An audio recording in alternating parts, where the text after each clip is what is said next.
Ayn lashed the windshield as Lieutenant Colonel Aisha Rana calmly pulled her vehicle to the side of the road near Fort Brighton. She'd been driving home from a classified training session when flashing lights appeared behind her. But what began as a routine stop quickly spiraled into an ugly confrontation. Within minutes, she was forced to the ground, her military ID ignored, her uniform mocked, and her dignity shredded. What none of the officers realized: she was not just another citizen. She was one of the highest-ranking female officers in the state, and she would not stay silent. Lieutenant Colonel Aisha Rana had served 2 tours overseas, trained hundreds of recruits, and earned a medal for distinguished service. But none of that mattered when she encountered a police patrol with a chip on its shoulder. What should have been a simple traffic stop turned into an incident of public humiliation, racial and gender bias, and gross misconduct. But Aisha wasn't just a soldier. She was also a fighter for justice. And when the police department tried to sweep the matter under the rug, she took them to court, bringing the weight of truth, trauma, and the law with her. The rain came down in waves, blurring the road and casting a misty veil over the highway near Fort Brighton. Lieutenant Colonel Aisha Rana was used to chaos. She had flown through storms in Black Hawks, commanded troops under fire, and kept her calm during insurgent ambushes. But on this night, what rattled her was not the weather. It was the chilling realization that her uniform, her service, and her very identity would be stripped away in the most humiliating fashion, by the very people sworn to protect her. It began at 7:46 p.m. Aisha was driving home from a closed-door military briefing in the neighboring city. She was wearing her Army combat uniform pants and boots, with a black t-shirt bearing her unit insignia. Her duty jacket lay folded on the passenger seat, along with her military cap and ID tag lanyard. The base had been on alert, and she had been on standby, ready to respond to any security escalation. She was tired but alert, her mind still cycling through the day's intelligence briefings, when flashing blue lights lit up behind her. She pulled over immediately. 2 officers approached on either side. Aisha rolled down her window and greeted the one on her left with the crisp confidence of a trained officer. "Good evening, sir. Lieutenant Colonel Aisha Rana, United States Army. Is there a problem?" The officer, identified later as Sergeant Clay Meyerson, didn't respond to her greeting. He shone his flashlight directly into her eyes and asked, curtly, for license and registration.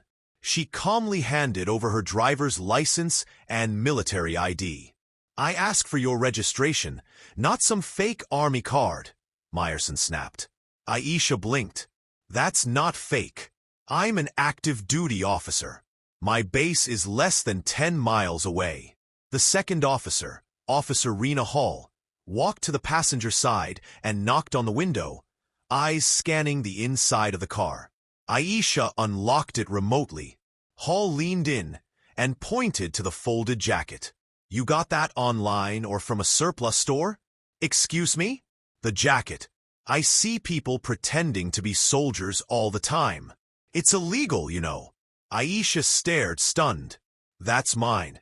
My name and rank are on the patch." But it didn't matter. Meyerson motioned for her to exit the vehicle. "Step out of the car, ma'am. Now." Aisha hesitated. "On what grounds?" "You haven't." "Step out of car." She unbuckled slowly and stepped into the rain. Within seconds, Officer Hall was behind her, yanking her arms back. "I'm a commissioned officer," Aisha shouted. "You're making a mistake." "We'll sort that out once we get to the station," Meyerson muttered, as he slammed her against the hood. Her ID fell to the ground. Her face hit the wet metal. Her rank insignia was still visible on her sleeve. None of it stopped them.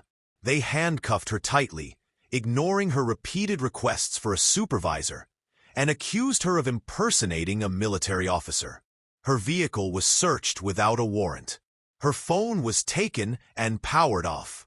As she sat drenched in the back of the squad car, She caught a glimpse of a bystander across the road recording the encounter on their phone.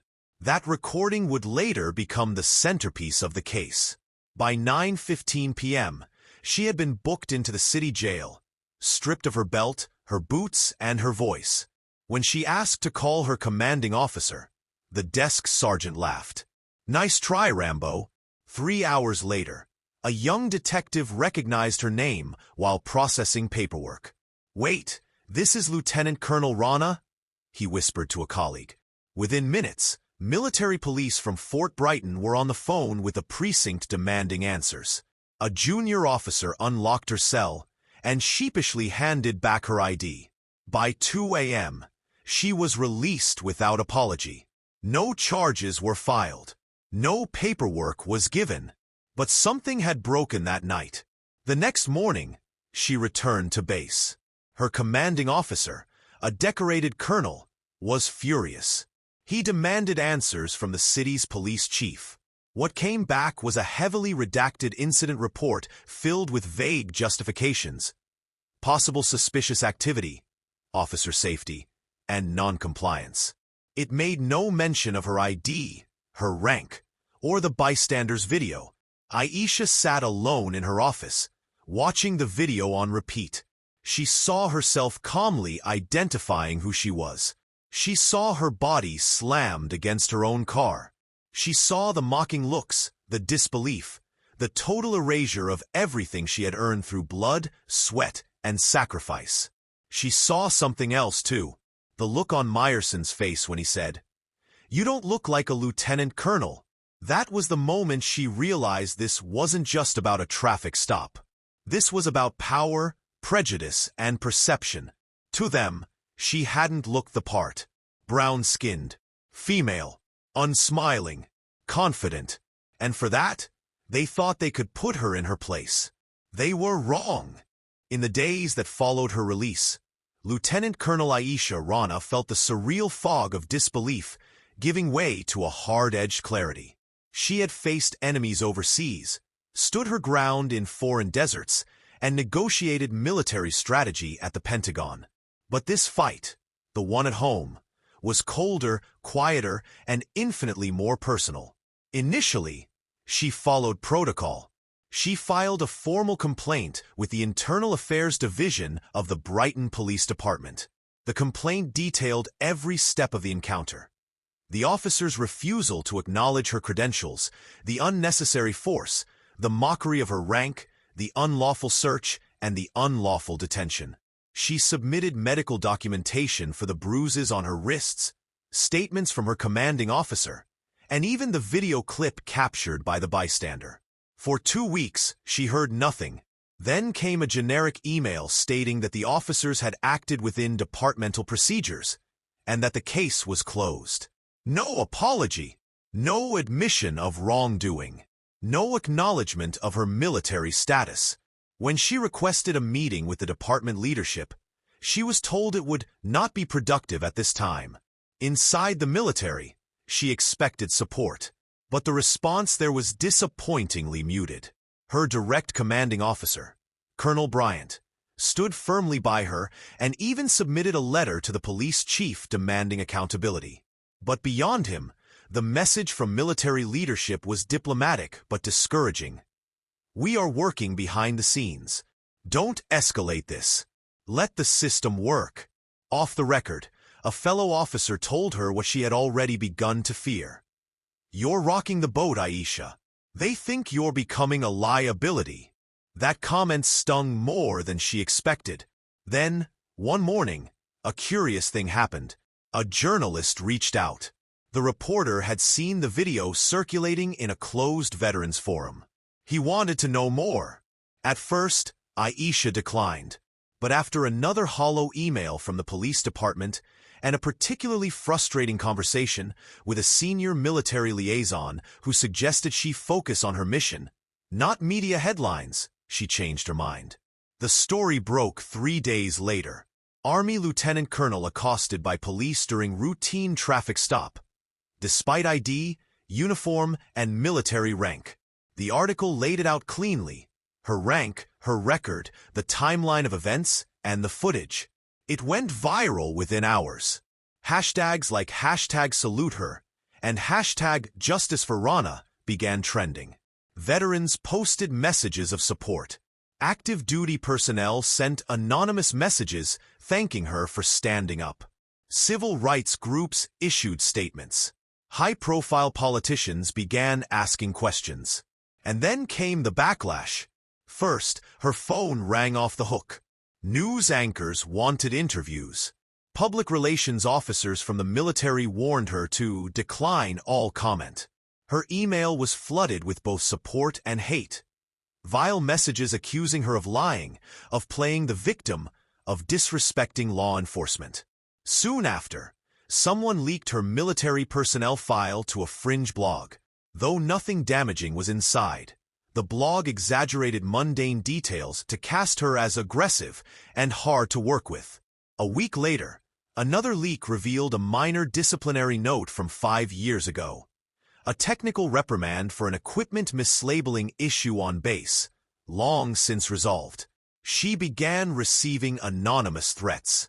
One email said simply, "We know where you live. Shut up." Her commanding officer filed a protective report. Military security was briefly assigned to her home. Still, the official response remained passive. The turning point came when a second video surfaced. This time, it showed Sergeant Meyerson, one of the officers who had detained her, bragging at a local bar about how he put some fake G.I. Jane in her place. In the video, he laughed, mimicked her accent, and called her one of those mouthy army chicks who think they own the world. The video went national. Public pressure intensified. A coalition of retired generals issued a statement condemning the police department and urging military leadership to back her. Congressional leaders called for a federal investigation. Aisha watched it all unfold with a mix of resolve and sorrow. What started as a humiliating experience had become something else. A movement, a symbol, a flashpoint. But through it all, one question haunted her. Would any of this have come to light if she hadn't been lucky enough to be recorded? And even with all the attention, why was it still so hard to be believed? The city's police department issued a statement the next day. Defensive and legalistic. They admitted to language that may have been inappropriate, but maintained that the officers reasonably feared for their safety. They announced temporary suspensions, but no firings. That's when Aisha made her decision. She retained a civil rights attorney. Not a quiet complaint. Not a backroom deal. A full civil lawsuit against the city of Brighton, the police department, and the individual officers involved. The suit alleged unlawful detention, assault, emotional distress, abuse of authority, and defamation. She wasn't doing it for money. She was doing it because something had to change. For herself. For the uniform. For every soldier who might be next. And in her mind, she prepared for the next battlefield. Not of bullets and tactics, but of depositions, subpoenas, and the witness stand. The courtroom would be her next war zone. The courtroom was quiet. Too quiet. Every breath, every shuffle of a chair echoed like a drumbeat. Reporters filled the gallery. Veterans in uniform sat shoulder to shoulder. And outside, protesters held signs that read, "Respect the rank," and "Justice for Rana." But inside the walls of Department 32B of the Brighton County Courthouse, the battle was underway. The case was formally titled, Lieutenant Colonel Aisha Rana versus City of Brighton et al. But everyone in the room knew it represented something much bigger. Aisha took the stand on the third day of trial. Her attorney, Valerie Knox, a hard-nosed civil rights litigator known for her unflinching presence, walked Aisha through her testimony carefully. The details of the night came flooding back. The ID she had presented, the way the officer had laughed when she identified herself, the feel of wet metal against her face, the sting in her wrists, the disbelief that despite her uniform, despite her status, despite her composure, none of it had been enough. The courtroom listened in silence. The video footage was played next, projected onto a massive screen. It captured the moment Sergeant Meyerson ordered her to step out of the vehicle. Aisha's voice, calm but firm, could be heard identifying herself.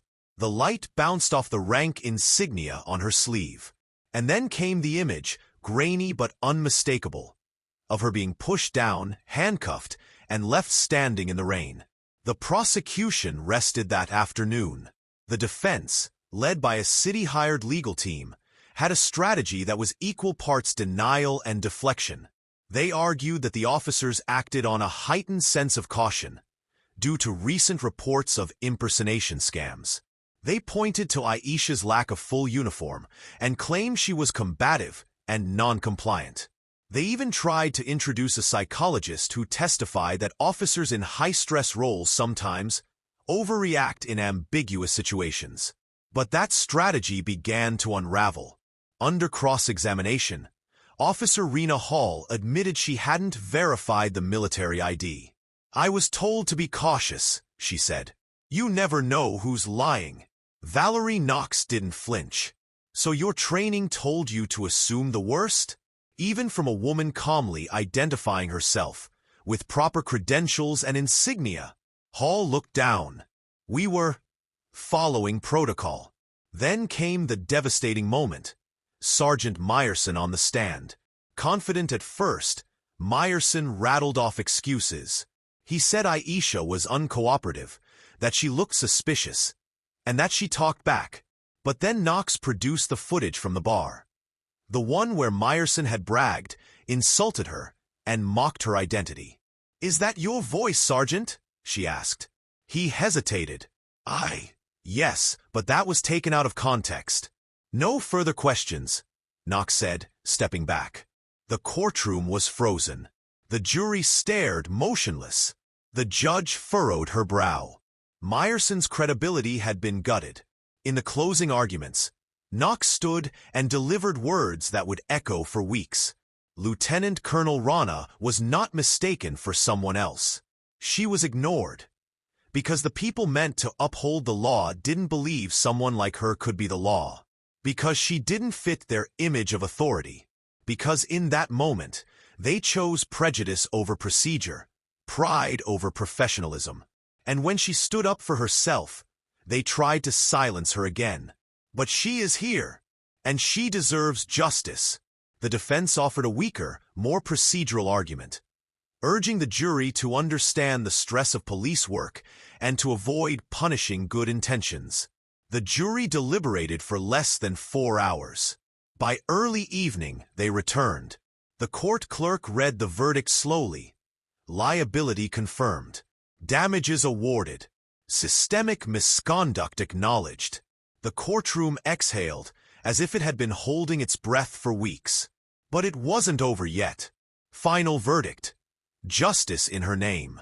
Judge Meredith Linwood, a former military attorney herself, stood to deliver her final ruling. Her voice was firm, her face impassive, but her words cut with precision. What we witnessed here was not a miscommunication. It was a failure of duty. A failure to see the human being behind the uniform. Lieutenant Colonel Rana, your rights were trampled. Your dignity was attacked. And your courage, once again, has brought accountability where others would find only excuses. This court awards you $2.1 million in damages and mandates sweeping reforms within the Brighton Police Department, including immediate retraining, oversight, and disciplinary review of all involved personnel. The courtroom broke into quiet applause. Veterans nodded solemnly, her attorneys shook hands, and Aisha stood still, taking in the weight of the moment. As she stepped out of the courtroom, a reporter asked her, "Colonel Rana, do you feel vindicated?" She paused. "This wasn't about vindication," she said. "This was about visibility. About saying that no one, no matter their race, gender, or rank, should be invisible in the eyes of justice. I wore this uniform to defend freedom abroad. Today, I wore it to defend it here.